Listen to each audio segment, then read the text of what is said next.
Hello everyone, আৰু Angel guidance আজিৰ দিনটোত মই আপোনালোকৰ এঞ্জেলে কি গাইডেন্স দিব বিচাৰিছে চাওঁচোন ন।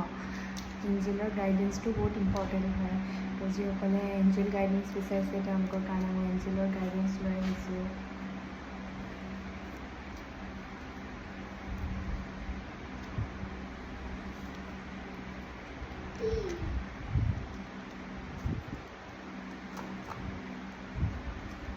Number 1 and number 2 pick কৰা।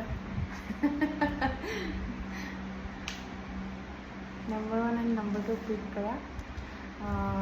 যোনে নম্বৰ 1 পাইছে তেওঁলোকে আজি ফৰগিভনেছ মাইণ্ডৰ এটিটিউডত থাকিবলৈ কৈছে এঞ্জেলটোক, যাতে আপোনালোকে সকলোকে ফৰগিভ কৰিব পাৰে। আগত পাষ্টত যি হৈছিলে আপোনালোকে তাক এতিয়া ধৰি থাকিব নালাগে, পাষ্টৰ কথা পাষ্টৰ ভাগে যাব দিব লাগে, আৰু কোনোবাই যদি কিবা কৰোঁ আপোনালোকে যাতে মনত লৈ নাথাকে, আৰু যদি আপোনালোকে যিবিলাকে মনত লৈ আছে, মনত দুখ কৰি আছে, তেওঁলোকৰ কাৰণে এঞ্জেলে গাইডেন্স দিয়ে যে আপোনালোকে এতিয়া চব লেট গো এৰি দিয়ক আৰু চব লেট গো কৰি দিয়ক, তেতিয়াহে আপোনালোকে লাইফত আগবাঢ়ি যাব পাৰিব, আৰু নহ'লে আপোনালোকে মানসিকভাৱে কষ্ট পোৱাৰ বহুত চান্সেছ আছে।